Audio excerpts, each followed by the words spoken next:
What's up, world? What's up, world?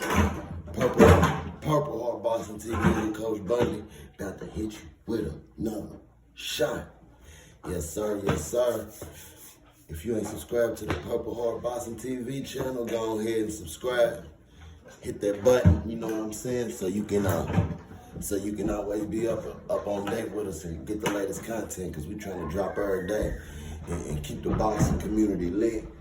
Keep the boxing community rich with facts and good energy, man. We ain't putting out no fake news, no clickbaits. We strictly on the sport of boxing, what's going on with it, what we demand as fans, and just cold hard facts, man. So let's tap into it, man. Today, we're gonna talk about the lightweight division, the 135-pound division. The 135-pound division is pretty darn lit. You know what I'm talking about. We're going to talk about the structure of it, champions, and just what we want to see out of that division. Let's get on into it, man. The Purple Heart way. First of all, we're going to start off by recognizing all the champions, all the world champions. Let's start there. We'll start with the oldest belt, the most rich belt, the most prestige belt, if you ask me. The black belt, the WBA. That belt belongs to Gervonta Tank Davis. And if you ask me, that's the #1 guy in the division. Beautiful boxer, super high IQ, knockout puncher, got that one punch knockout power. Great fighter, man. He's a short guy, compact, very explosive, very natural. Got a long amateur history. You know, Gervonta is the man, and his performance proves everything that people in the boxing world say about him. You know, regardless of, you know, most casual fans, how they feel about it. Like, facts is facts. We know skill, we know talent, and he's the WBA world champion. So, boom, we're gonna go over to the WBC champion, the green belt, Shakur Stevenson, master boxer, defensive technician to say the least, very skilled, world-class boxing skills. We're just gonna say this is a boxer. He is a boxer. So boom, we're gonna go right to the IBF, the red belt. That's Vasyl Lomachenko, master technician, master angle fighter, very smart, high IQ. What else? He's very diabolical at getting to them spots to keep you out of punching position and put him in better punching position. So that's where the matrix part of his name comes from. His guy that mastered his boxing stuff to a science, and he'll get you. Okay, boom. After that, we got the last champion, the newer champion, the WBO Burgundy belt. Another Ukrainian, Denis Berichik, if I say. Another good technical fighter, got the Ukrainian style, kind of amateurish looking, but his IQ and his way around the ring and generalship that he got keeps him up there at the top with the elite. And he's a world champion. He beat Navarrete for the belt. Navarrete couldn't touch him. He made him look real amateurish. Navarrete is a guy who's been giving people hell, especially in the 130 division. He moved up. The Ukrainian spanked him. Them is the 4 world champions. Yes, sir. And if I gotta rate them champions, I would. They're all great champions, but if I would have to rate them from 1 to 4, I would say Gervonta Tank Davis is in first. He's in first place. Shakur Stevenson, #2. Vasyl Lomachenko, #3, and Denis Berichik, #4. So we'll put #1 and #3. Go ahead and unify. That's Tank versus Vasyl. This is something that's already in the talks. We've been seeing it on various boxing channels. So that's what we want to see. We want to see Tank versus Loma. Let the Loma, I ain't gonna say Loma fans, because I would have to be first and go with the Tank Fins on what they say also. But we're gonna go straight boxing. A lot of people would feel that this is late for Loma. He's over the hill, but I don't really go for those type of theories on reasons why this guy won, reasons why this guy won. Vasil's still a high-level fighter. He is a world champion in the division, and whether he was 36 or 26, it's time to unify with the other champions. He failed to get undisputed one time already, and it was the curse of the red belt with him. He couldn't get the IBF when it was time to snatch it from Teofimo Lopez.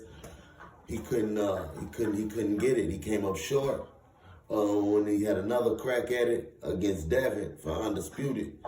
Came up short.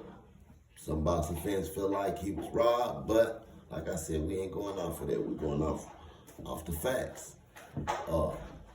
He came up short on that also. So third time's a charm, so they say. But yeah, we want to see Tank versus Loma. We want to see Shakur versus Dennis, which I think that would be a good fight for Shakur, given the fact that Berichick got great feet. He has a sharp boxing man, and he's not a big engager either. So I think most people would think it'd be a boring fight, but I think it'll be a good fight because of the styles. Somebody's gonna have to close in that distance and engage.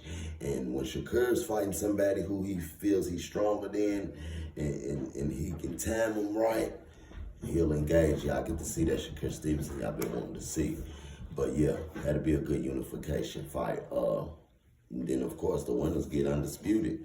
Other notable contenders of the division, we got Kid Austin, 135 fighter out of Texas, man. Bad little dude. He got power, he got extreme athleticism, and he's a dog. You know, the dog part will take you a long way, especially if you work hard. And that kid and his father stay in the gym, so got to give my shout out to Kid Austin. He's a notable contender that's on his way up, knocking at the door of them belts. Keyshawn Davis, of course, the 2016, if I'm mistaken, don't quote me, silver medalist, Olympian. Bad little dude. I like to call him Baby Bud, man. He's the closest thing to Bud Crawford stylistically, and he's in his camp. So yeah, you can see Bud all in that kid. That kid's tough. Another one, William Zepeda, the punching machine. He's gonna throw close to 1,000 punches a night. He's a killer. He's a dog. He's coming for you. I like him. Tough Mexican. We still got George Kambosos floating around. You know, ferocious.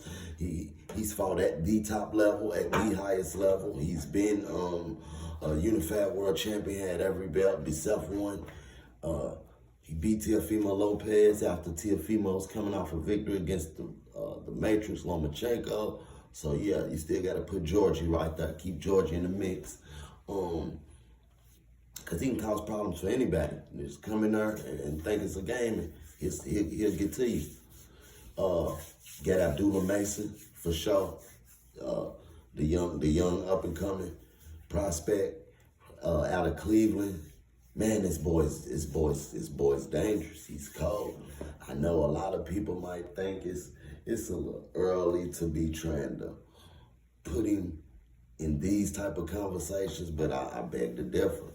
And y'all see, watch what I tell you. That boy like it.